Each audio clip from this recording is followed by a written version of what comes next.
Hi, I love you. And I want you to feel a new sense of life this day, a new hope,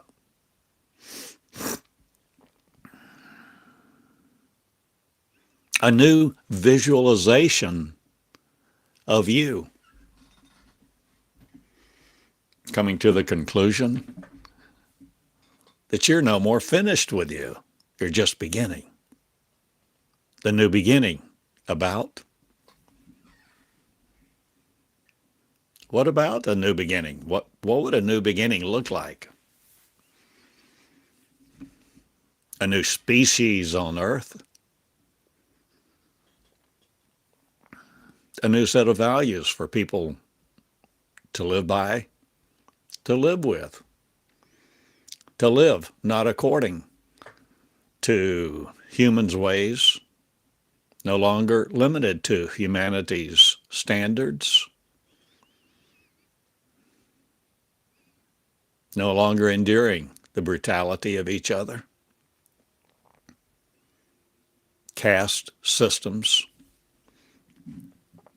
people creating haves and have-nots, levels of hierarchy.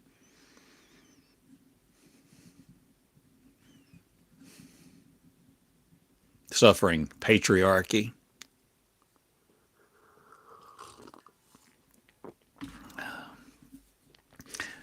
You know, I suggest the Bible, the Christian Bible, is a really interesting compendium of words, sentences, phrases.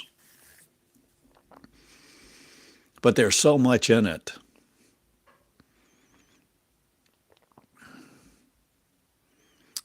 That may be hard to understand. So people interpret it, of course. You interpret everything you read, see, feel. You interpret everything. You're an interpreter. Oh my. Are we all interpreters? And we all interpret things slightly different than each other. And yet we are interpreting all the time. We are interpreting a man's face we see, smile,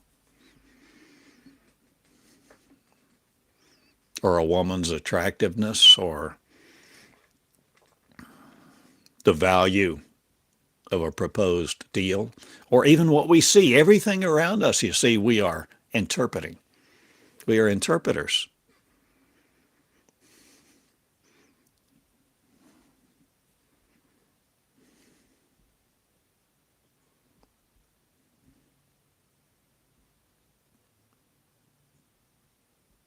But are we interpreting correctly? When I look out my window and I'm facing due west,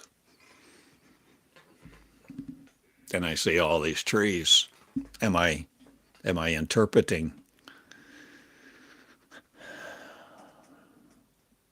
where I think I am correctly? What I think I am? Pardon me.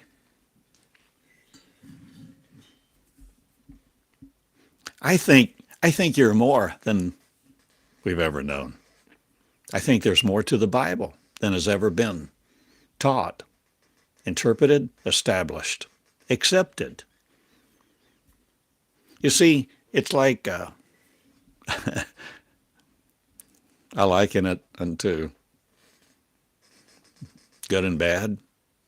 I liken it so many things to Jekyll and Hyde, the book. Great book, great story, terrific lesson to help us consider and see things we haven't seen in the past.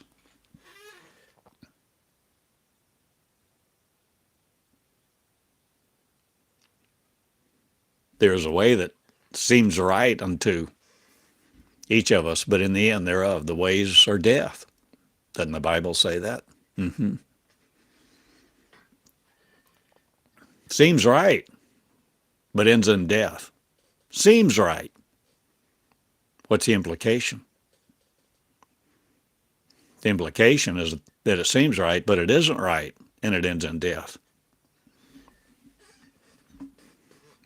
Maybe we are to defeat death. Maybe we're to never die. Did Jesus ever mention that? Any verses about that? Or do you know? Jesus said, if you believe in me, you will never die. Where's that found? If you want to know, you can find it yourself. I don't intend. See, there's no value. Well, maybe some value. But my objective, the value in teaching, is not to give you the information like the world does. Line by line, precept by precept. Information that I've sweat blood, lived through hell, come out of hell. To create the knowledge that I have, to just throw it to the wind and let it stick to whoever wants to magnetize it for their frame of reference, their utilization in this magnetic world? No. I'm no longer interested in free grace, free love. Oh my, love's the most costly of all. Unconditional love, that is. Cheap love, you find everywhere. Cheap love.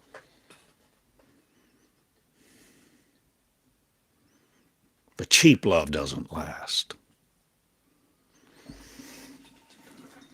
See, cheap love is made by thought. Fleeting thoughts, a set of fleeting thoughts that may combine into a coherent sentence that somebody speaks and speaks about.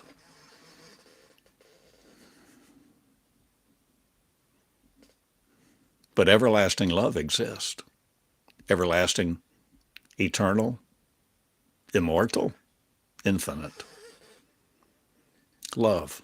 What is the character of love?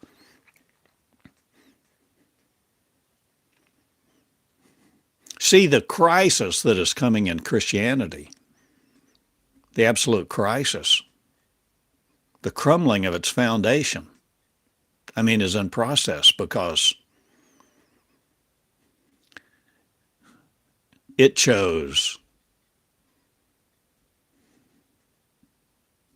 to damn the living word. It chooses to say all the words that matter are in the book, and they canonized it. Right? The Old Testament, New Testament. But see, they don't just canonize the book, but what goes along with that.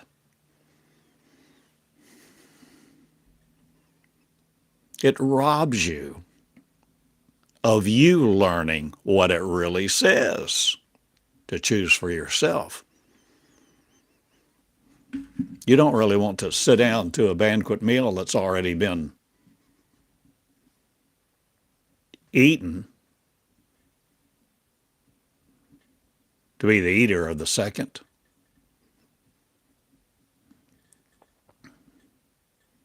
You don't want to chew food that's already been eaten.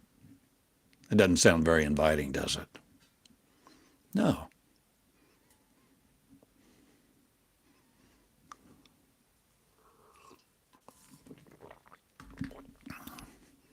I love you, and I'm ready for more for you and each other, your family, your sons and your daughters,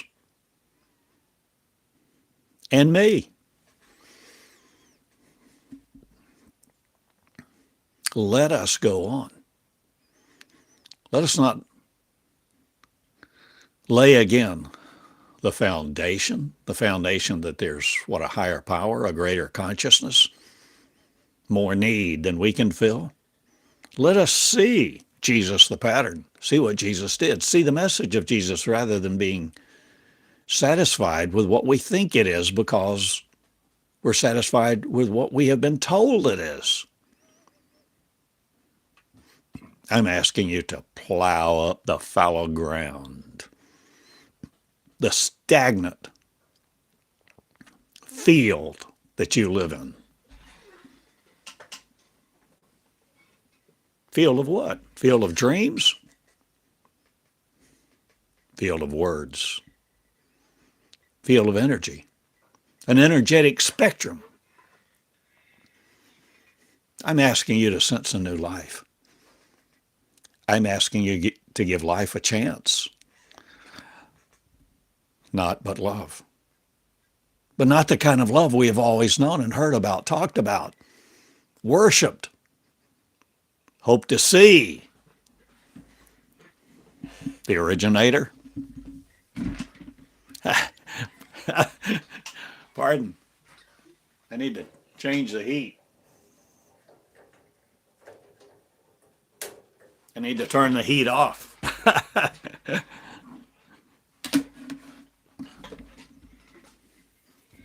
See, I'm a simple guy.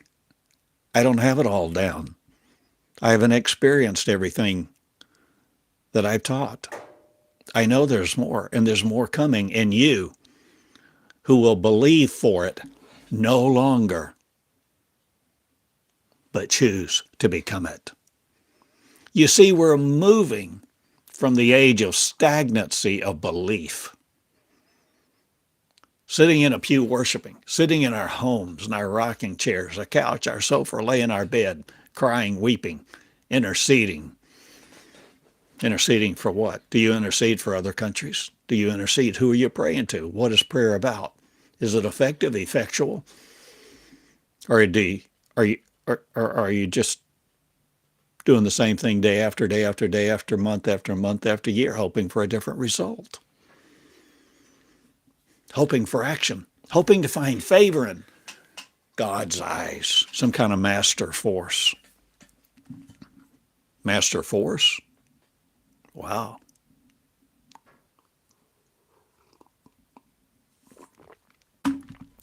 You see, I teach. We don't know who we are because we have accepted everybody else's word about it.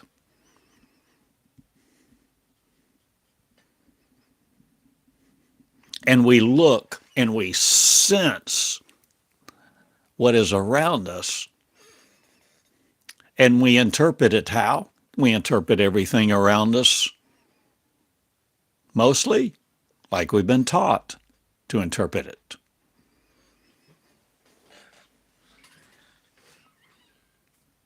So many people think, believe, preach, teach, this is a reality created by God. God created you. You live your life. Seek the approval. Seek the approval of God. Worship God. Live according to a set of demands, a set of commands.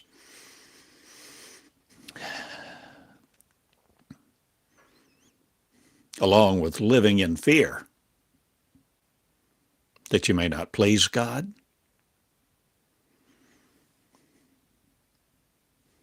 Live in fear of hell. Live in fear of condemnation. Live in fear of other words. Live in fear of words you don't understand. Live in fear of something new age.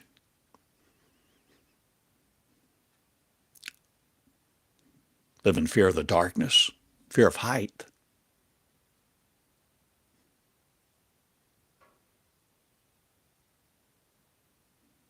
My love, be not afraid.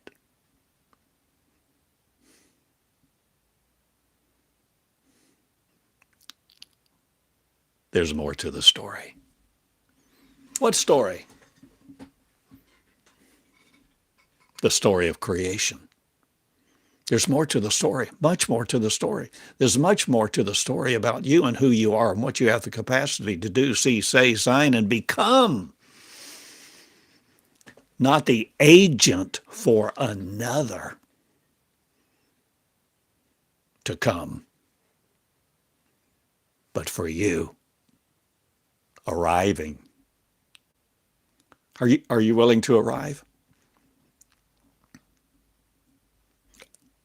Are you willing to come from space here to sit down and meet with you in flesh? Are you? Are you willing to meet a light person, a person of light, a being of light, whether you call it an angel or not? An angel. Are you willing for the angels to teach you? Ultimately, no matter how you answer that, ultimately it comes down to yes or no. By your action, not by your words. No matter what you say, you can say yes and not do it. You can say no and then do it. What matters is your follow-through, your tenacity, consistency. What are you willing to know, do, see, say, sign this day? Are you willing to change your life and come into a life of creation where you are creating it with the Creator? The Creator of all things, the Creator of your reality. Are you willing to be taught, to teach, to understand, to grow a new interpreter, an interpreter of all of the stuff we see in your mirror and in each other, and feel the behavior, the encouragement, the love, the condemnation, the pushback, the control, all these forces of energy, all of these words that demand a reaction, a response, or created automatically, or are you willing to no more be programmed by someone else's words? Are you willing to be the living word?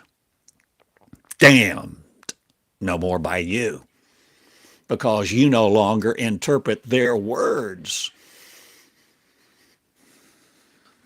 as law, as God, as truth. See, truth has been so distorted, manipulated, controlled. For so many people, truth is just what they want it to be at that moment for their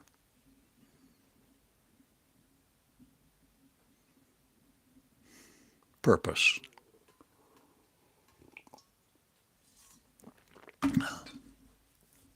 I have come that you might have life and have it more abundantly. And who am I?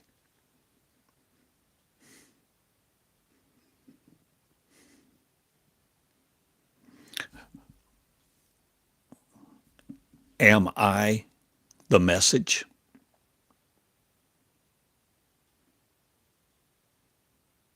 But you see me as a messenger. And you interpret something as first person, third person. Who's speaking? What am I saying? You can begin to ask. And you interpret, you answer, because you're judging you all the time. You're eating from the tree of the knowledge of good and evil every moment of every day, basically. You're in control. You're judging you. We haven't eaten of the tree of life because we've been taught to be afraid of it. We had stories, ancient stories that supposedly occurred thousands of years ago that keep us enchained in its theology, in its interpretology, whatever it interpreted, what it said to us, the way people have told us the stories and manipulate the stories for their gain, for their membership, for their wants and desires, for what they deem worthy. Worthy what? Worthy to follow? Worthy to give their life? To pledge their life? To celibacy? To penury? To paupery? Taking vows which limit you. and require you to limit your love, limit your words, limit your mind, brain, limit how you think, limit your experiences, limit what you interpret, so that you no longer create a damn thing. You just walk along, limited, limited, limited, worried, worried, angst, anxiety, and yet you have the power of light, love, and peace in your veins.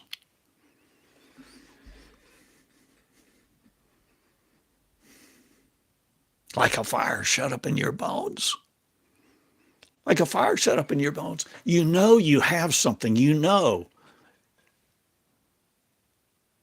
you're not limited to this flesh body of yours. This flesh body of yours. This flesh. Wait a minute. When I say this flesh body of yours, am I talking about what you're looking at? Me, my body of flesh? Or are you realizing your body of flesh? Or who's saying this? And what's being interpreted which way and how? And why are we so discombobulated about it? Or afraid?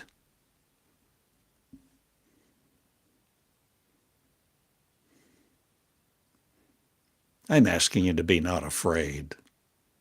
I really am.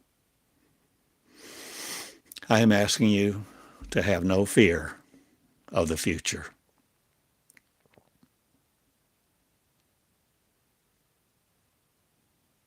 It's okay when you know who you are, because you're not subject to all these other interpreters walking around. You're not limited to your employment or your employer. You're not limited to your pastor's understanding or his repetition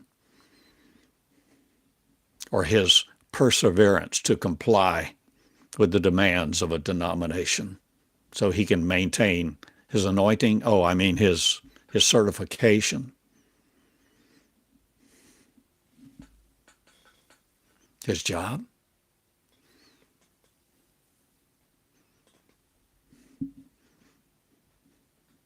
I thought so much about that. Gosh, I think it's Matthew 6. You can't serve God and mammon. I thought about that, explored that, searched the Greek, the Hebrew,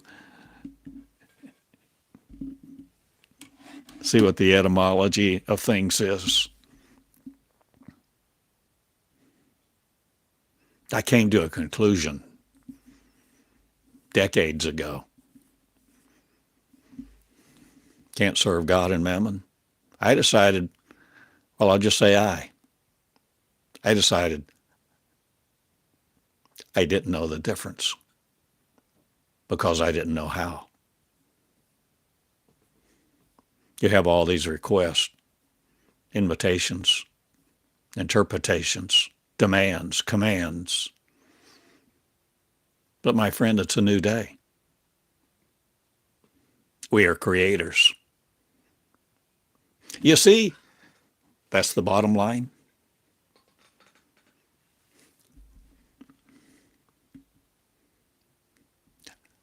I'm asking you to no longer be a follower who only follows the desires, the designs, the intelligence, the products, the books, the courses that other people have written for your life. I'm asking you not to find yours.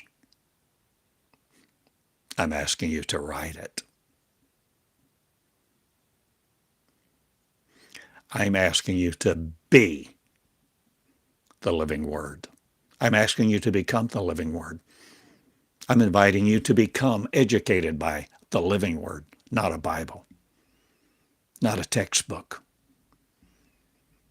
No longer limiting your life, interpreting your reality with creeds like the Nicene Creed or mantras or memes that seem to mean something to you to help you get through the day. I'm asking you to see the opportunity of a lifetime. A lifetime? Why limit it? Let's just speak in terms that don't limit each other to this life. Let's think in different terms.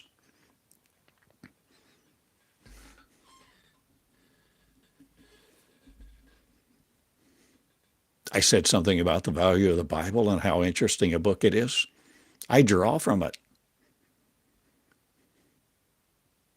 I've also learned to interpret a whole lot of it different than Orthodox Christianity does. Jesus, have this mind in you.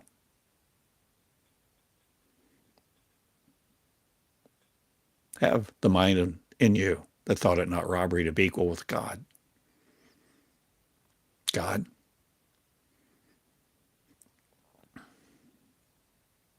what is God? Where is God? God, how did he do things, or is he not a he? Are you willing to see she, her, one, reproducing one?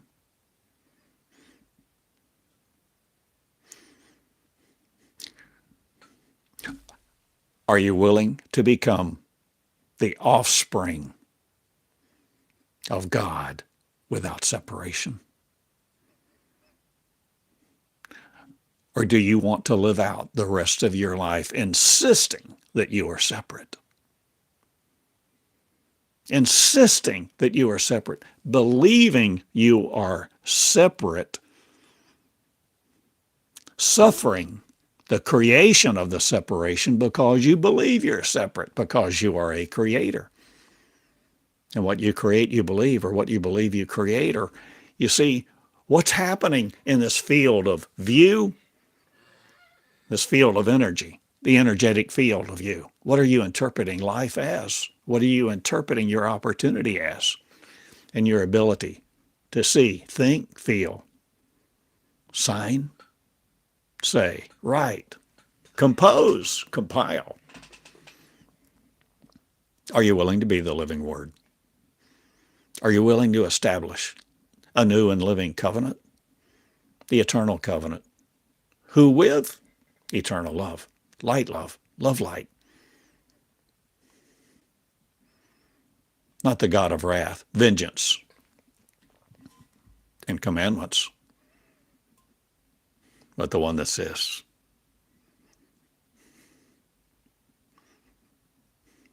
I will never leave you or forsake you. There is no hell. Unless you create one in your mind and decide to go to it.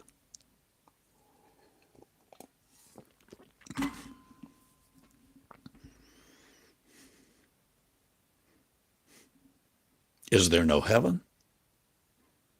I mean, it's a valid question, isn't it? These are valid questions, assertions, ideas. Truth is not fragile. Truth invites examination. Love invites, well, let me back up. True love, unconditional love, invites exploration because it's not afraid. It's not even afraid that you'll misinterpret it. It allows you to interpret its actions, its energy, like you want. Because unconditional love respects you for who you are, knows your past, understands your present.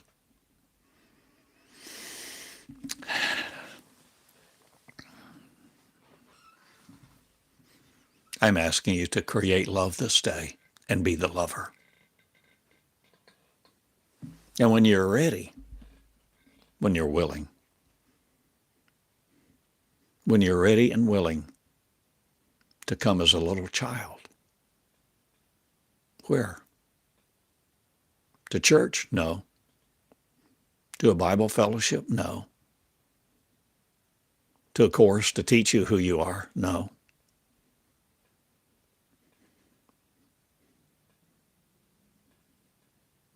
When you're ready to change your interpretation of who you are, where you are, and what reality is, what a mouthful.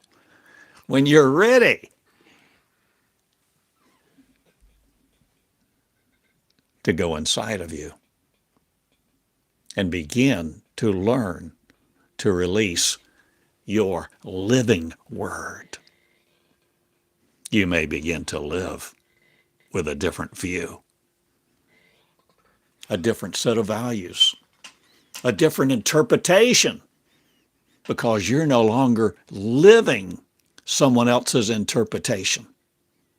I'm asking you to live yours, to live your life, and to be you, the real you, the alien you, the God, you, the Holy Spirit, you, the energy, you, the unique you. Not afraid of being you, not afraid of learning that you have power.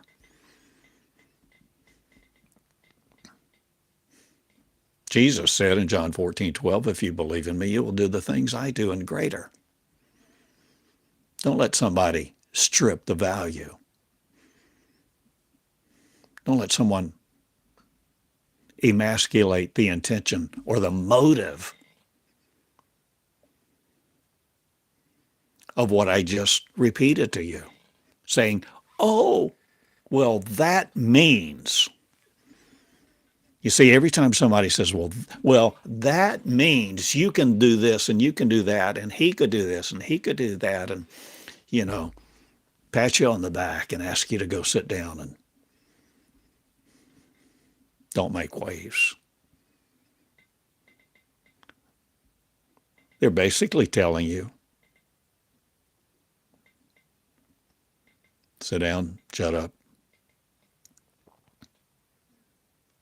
Accept the reality that you've been given. Accept your position in the cast. Accept the hierarchy that's all over you. That's what people tell you. That's what people want you to think. That's what the news services deliver. Even the scientific journals. This is reality. The implication that all this is reality.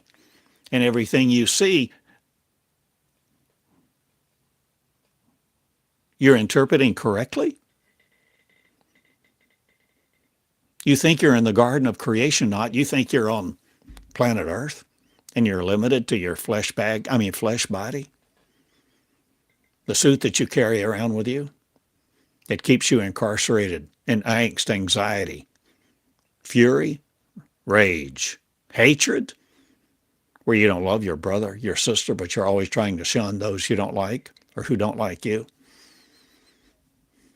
Or the ones you don't know, the ones you're afraid of. Afraid, fear. Christianity is completely fear-based. Fear of hell, fear of God. If you think the fear of God is the beginning of wisdom, my friend, you have a long way to go to learn who you are and what you had the opportunity to become. Boy, I don't even like saying that in past tense. You still have the opportunity to become who you really are, and that's why I exist. That's why I wrote Jesus the Pattern. I wrote this over 11 years. This is why I have a school. This is why I channel. This is why I make these videos. I care. I care about love. I care about love-based love, unconditional love. And if the only love you know is God love, God that instills fear, the God of wrath and vengeance, it is a fearful thing to fall into the hands of the living God. My friend, that's not my God.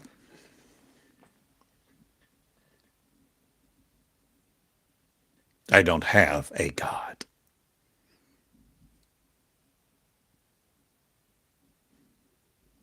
I'm not saying there is no God. And I'm not asking you to be it, but I'm asking you to change what you are open to learning, to becoming, so that you become where you experience the living word that will flow through you, flow to you, through you, where you are giving your power, you are appropriating your energy to see, feel, hear, and become something new. Write that down.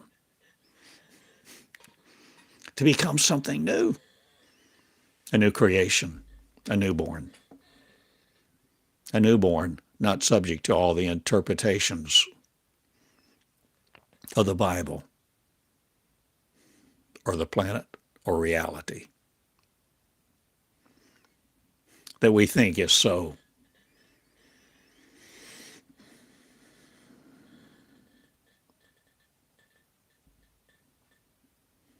whatever you think it is.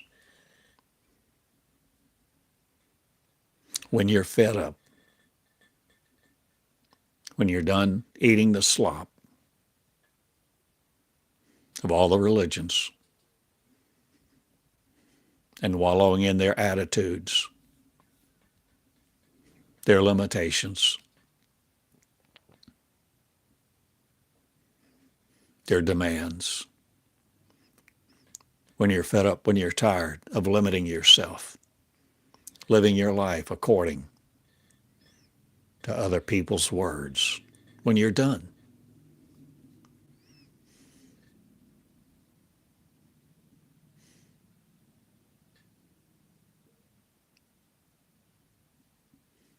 I have a school. Doesn't work like any other school because it's the school that begins to teach from within. I just help. I guide a little bit.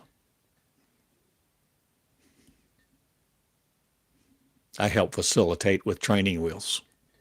Maybe give you different models of training wheels that you can do more and more with until you take the damn things off. Where you begin to flow the living word because you are it, and it is your reality, not what you are interpreting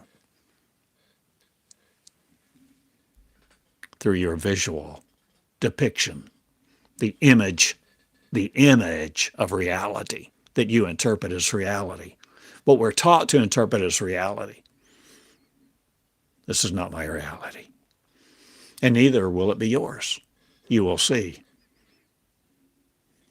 Are you willing to see without the eyes that limit you? Are you willing to see through the eyes of your spirit, your energy, your inner being, whatever you want to call it? Are you willing to see the more? If you believe in me, you will do the works I do and more and more. Are you willing to see the more? Are you willing to feed the 5,000 with 2 fish?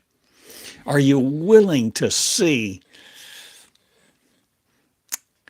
get this, are you willing to open your eyes to be able to see dimensionlessly without dimensions limiting you to time, space, and gravity?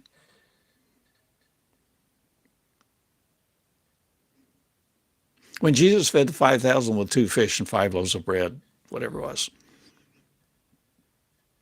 See, what if Jesus' eyes were open? Were open all the time. He wasn't limited to classical physics, a 3D reality. Are you willing to no longer be 3D limited to? Are you willing to see who you are? This is the existence of opportunity for you who used to be afraid of your own shadow. You were afraid of displeasing your mother, your father. So many of you are afraid of displeasing your God. Afraid because you've constructed your reality to be so. You're suffering under the chains of the construction by words that others have given you to create their thinking, their words, their reality in you that you often then perpetuate to others instead of healing, encouragement, blessing, generous kindness.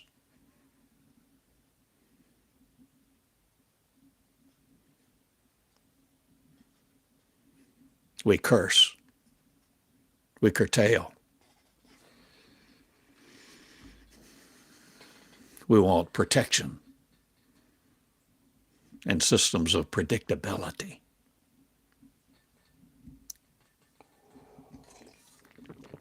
Where we won't be diminished by someone else. But when you see you are actually undiminishable,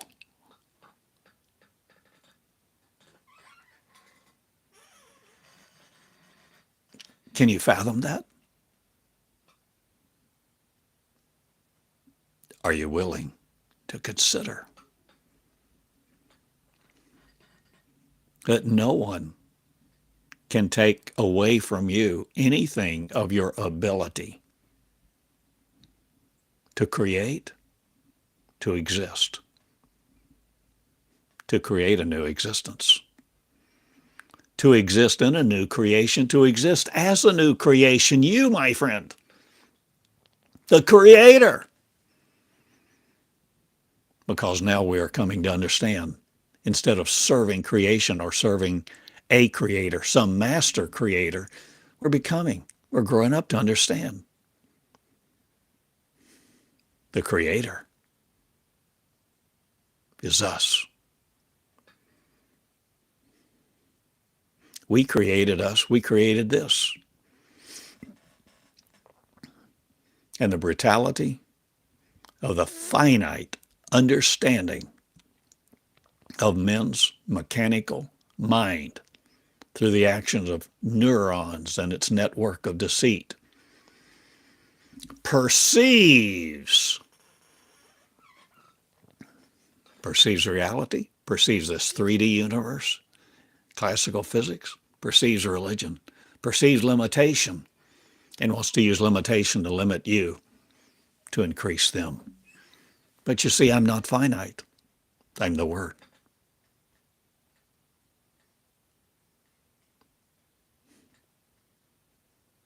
I'm not your limitations limited by.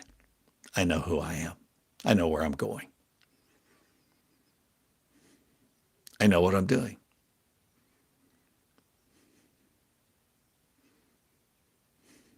I know all things. And yet there's so much that I don't know because I'm experiencing it as a little child, a child growing up, a man growing up, a woman, a man in a woman's body. No, a woman in a man's body. I reproduce light, love. See, so much love wants to control. But love that wants to control is not unconditional love. I'm differentiating love from love. And I'm decimating the God picture that says, God is love. No, my friend. Most of all, the God stuff, God talk, God religious-based religion, it's all about control. And I decimate it, and I declare it null and void as far as having any power over you. If you're willing to see your power, but you choose. You are the Creator, and you are creating creation, your creation. And your creation, you begin with you, your willingness to see the holy place between your ears and fabricate no other. that demands you serve it. I create creators. My school is from within you.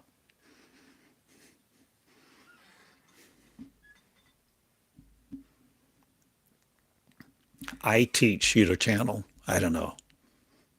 I teach to channel. I teach the value of channeling. But I can't make you. And I don't choose to.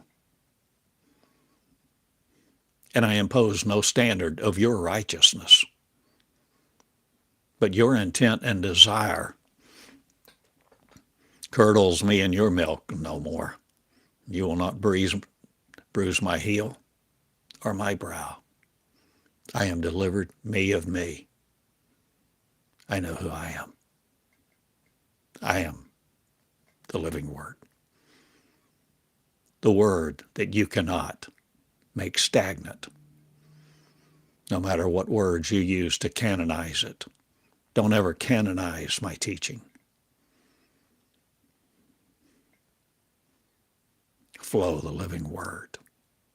Be the energy of creation, creating everything again, my love. I love you. I go now. I'm a common man in Eureka Springs. I'm a common, ordinary guy with the intelligence of love.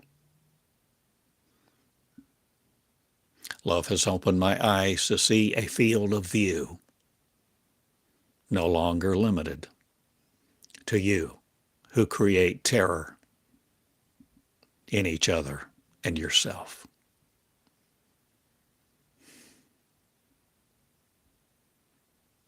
You see, guns, tanks, and bombs no longer restrict us. Beings of light come forth. Aliens? Oh, who are the aliens I mentioned earlier? The aliens that come? The light people. Are you willing to sit down and talk with light people?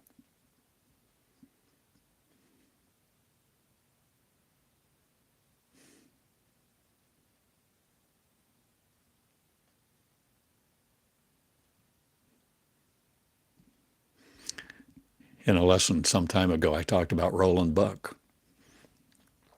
I think he was a preacher. But Roland Buck began to have experiences where at night, I don't know, it's been so long.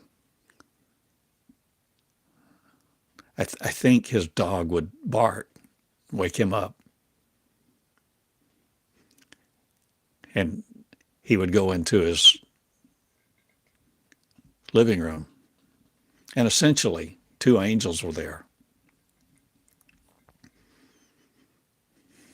And he would sit and talk with them and converse with them. Not on any regular schedule, but over a period of time. And he wrote that experience and some of those conversations. I just happened to meet Roland Buck. I lived in Tulsa a long time. And he came to Tulsa to speak at a board meeting. And I even sat down, he and I alone, in the Mayo Hotel way back then. He wrote a book. I think it's called The Man Who Talked with Angels. I don't know if it's still in print or not.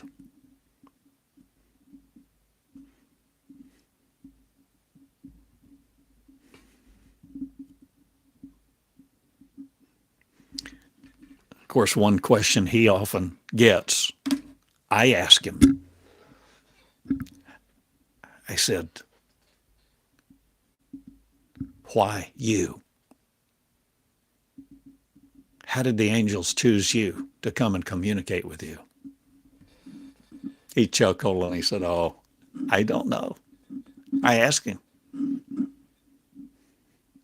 several questions about that. He said he wasn't a man of significant prayer or anything special. So common.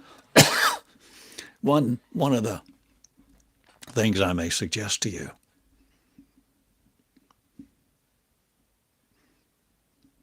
no matter how well what he wrote about those encounters with those angels, I suggest to you that a major component, maybe the most significant component, I don't know, was not only the love in his heart, but the fact that those angels knew he would share it.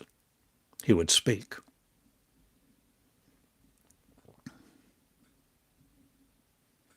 I had an angel come to me.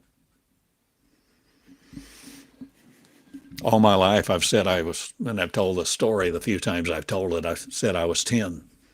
But not too long ago, I actually came across a photocopy of the front of my mom's Bible where she wrote down the date, and it was just before I was 10. A few weeks before my 10th birthday, an angel appeared to me. I was in the kitchen making a peanut butter and jelly sandwich, almost 10 years old.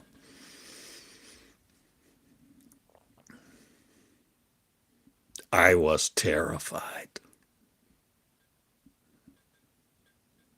I mean,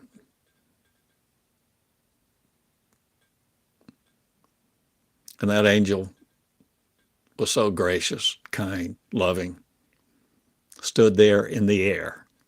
Angel, what else do I call it? Some kind of being of light. Male, female, I don't know. Angelic, transcendent, being of energy. Something that I perceived.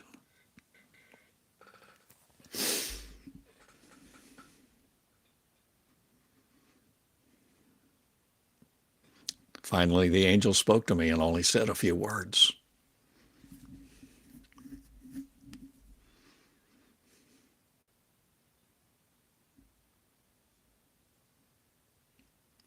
Tell others about Jesus.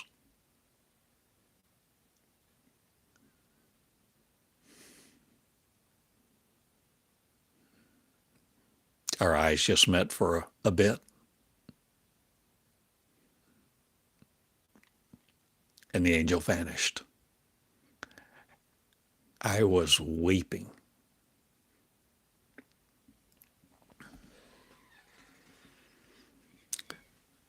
Having grown up in Christianity,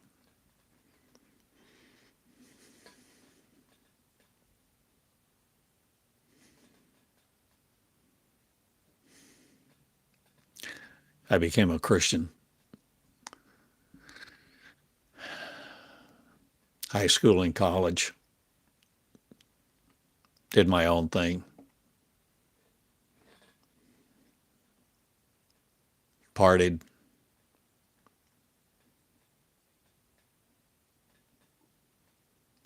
And I've given various details about that in various teachings over the last year or two.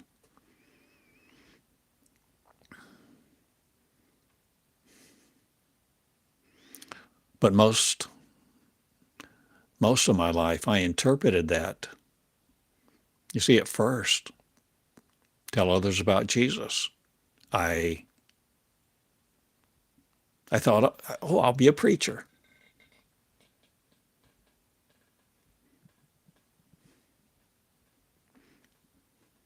It's so easy to misinterpret. It's so easy to assume. We make so many assumptions, millions, every day, zillions. We assume.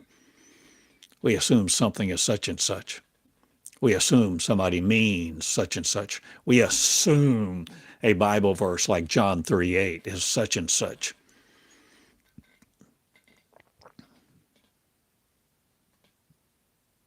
You remember what John 3:8 is? The wind blows where it will. Where it will. The wind has intelligence. The wind is able to choose and make a choice of where it goes. I'm just asking. The wind, a cohesive energy, The wind blows where it will. You cannot see where it comes from or where it goes. So is everyone. So is everyone who is born again. You see, when you become born again, you become not limited to the classical physics of mankind's humanity and the definitions that construct our 3D world.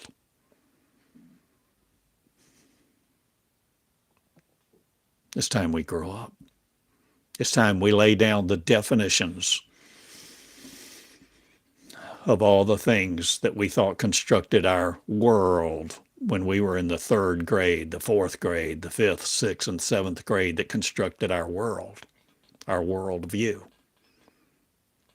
and no longer canonize it, but still draw from it, just like the Bible. Tell others about Jesus. For years, I thought, okay, maybe I'm a preacher, but I didn't want to be a preacher. I did not want to be a preacher. I could say a lot about that, but not now. But now here I am at 73, and what do I teach? I'm telling others about Jesus, but not the one that Christianity teaches about. I see a life of a rebel, a revolutionary, a guy that learned how to learn, not limited to his 5 sense mind, not limited to what people told him at that time were the scriptures, even though he learned them, he investigated them. And then he corrected the meaning, the interpretation of them. And you know that if you've been a student of the words and read. So I guess I am. I value the Bible, but I interpret it very differently. And I interpret reality very differently. And I interpret what I see when I see you differently, because I'm not looking at your appearance as limiting you anymore if you're willing to learn from within, to change your interpretation of reality, and begin to flow the living word, the word that cannot be damned, cannot be stopped up, cannot be controlled.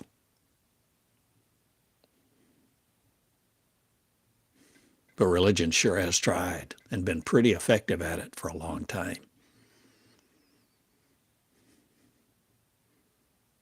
Religion wants to control, construct your reality, interpret reality to you, because it wants your stream of income. It wants to build giant stone cathedrals. It wants to construct its view and its image of God in you for you to serve it according to how they tell you. Don't forget these words. I love you and I go now. Just seems like somewhere around an hour is when it starts winding down. What, winding down? The energy, the motivation, I don't know. It just seems like about an hour. Although several times I have channeled for much longer periods. I'm asking you to let not your heart be troubled about the laws of the land,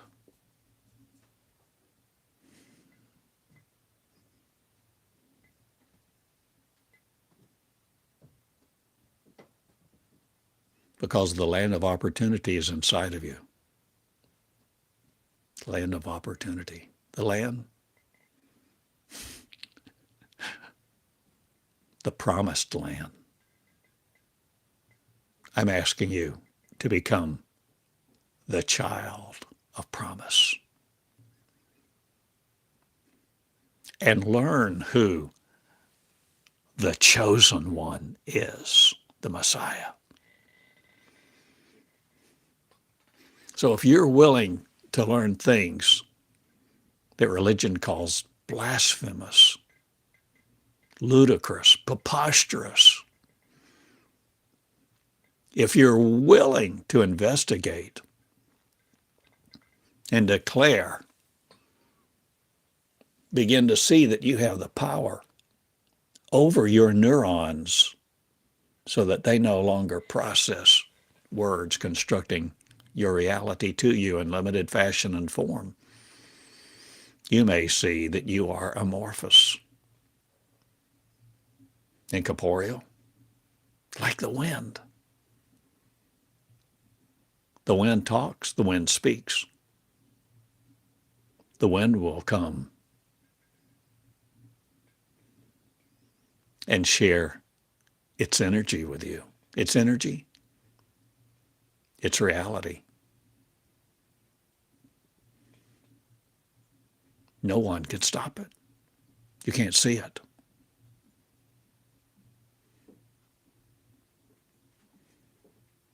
You can't see where it comes from or where it goes. But you feel it. You can interpret it. When you are willing to begin to write the words of the angels. I don't think I've ever said that phrase like that. When you're willing to write the words of the angels, the angelic host of heaven, the beings of the mind of perfect love, perfected love, love that is connected with love, love that teaches unconditional love.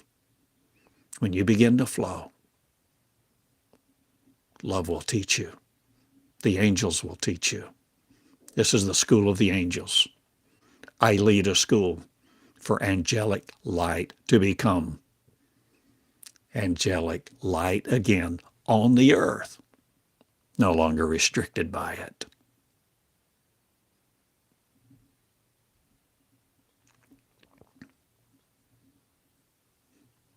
How do you graduate from my school?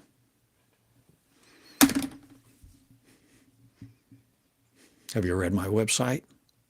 Have you studied it? Have you searched my covenant, my Meonics covenant? Are you a student? Are you willing to be? Are you willing to give your life up? Or are you willing to create a new one?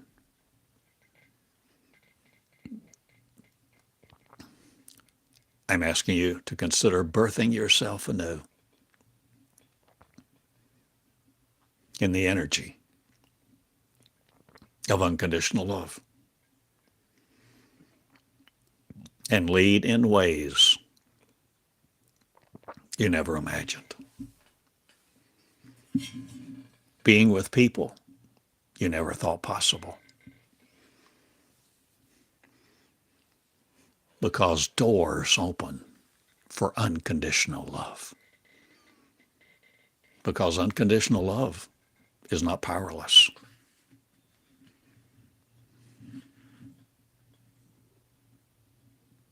Knows no limits.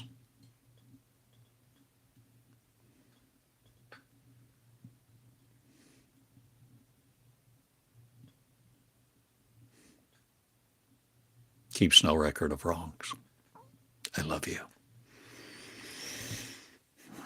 Be the shallow-minded, shallow people, little people. No more worried about other people's words and their life. I'm asking you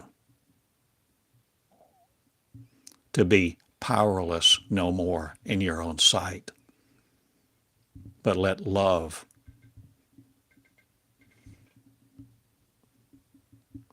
Love that has no gender.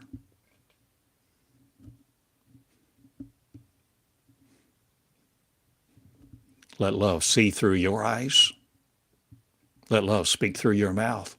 Let love write words that you hold a pen for, because you begin to see, feel, sense, interpret something. Thoughts form, no longer limited to your neurons or the programming of the past.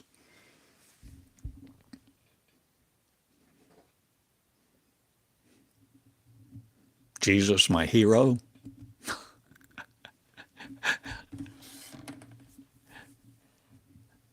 He cared about the little children.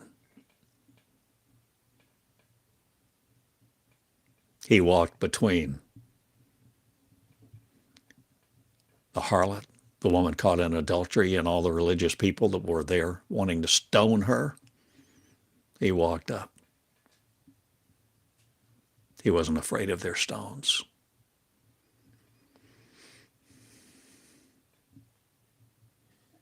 He learned to walk on water. He learned how to feed the 5,000.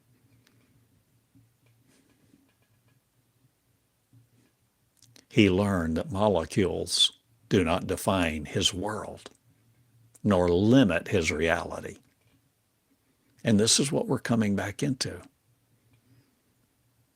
So the words of the Bible that are interpreted so rigidly, staunchly, and so many people are so protective of, don't give us the full picture. There's more to the story. And I'm asking you to be it. The story is about you. So that now, every person in Buddhism becomes the Buddha. So every person in Christianity becomes the Christ. It's a valid question with a worthy analogy, but with the distinctiveness of you. Become the story. The story is about you.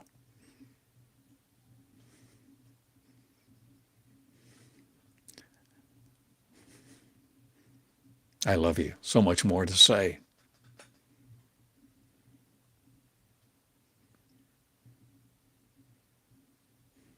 Maybe I'll have some seminars in Eureka. I don't know. I think about it.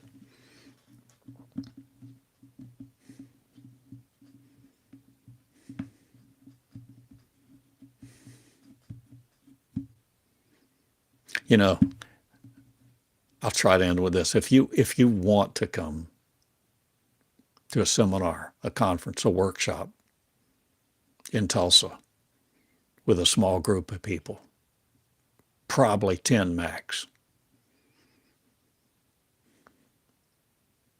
If you're willing to do that, if you want to do that,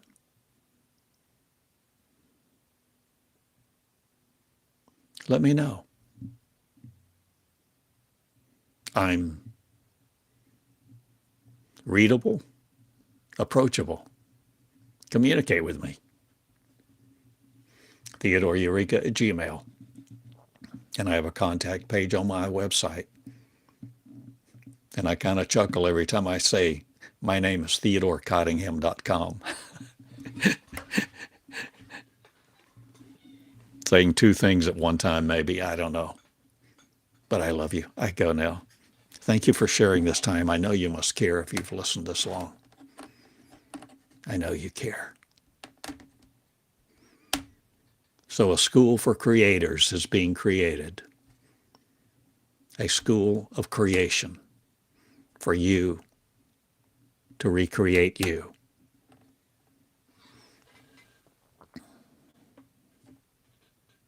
The unlimited you. The you that will do all the things that Jesus did. And no longer sacrifice you on the altar of death. No blood is needed. All the blood sacrifice was never the heart of love. Never. Read Isaiah 1. I think it's 1. I love you all. The creation of creators is coming forth. Creators who will create themselves as the creator to no longer be subject to their previous creation.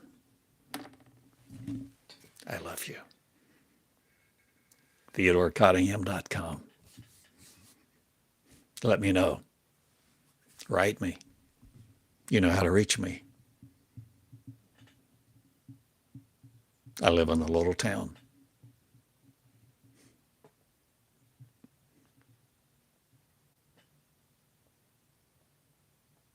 Let not your heart be troubled. Be the creator you are. Love, love. Infinite. Be the immortal. Living new covenant in operation that flows the living word. Learning to learn from the word that comes through you to be the word made flesh. You, a race. Okay. Headed out. Going to get a mocha. See you later. Write me. I love you all. Thank you again for sharing. Good day.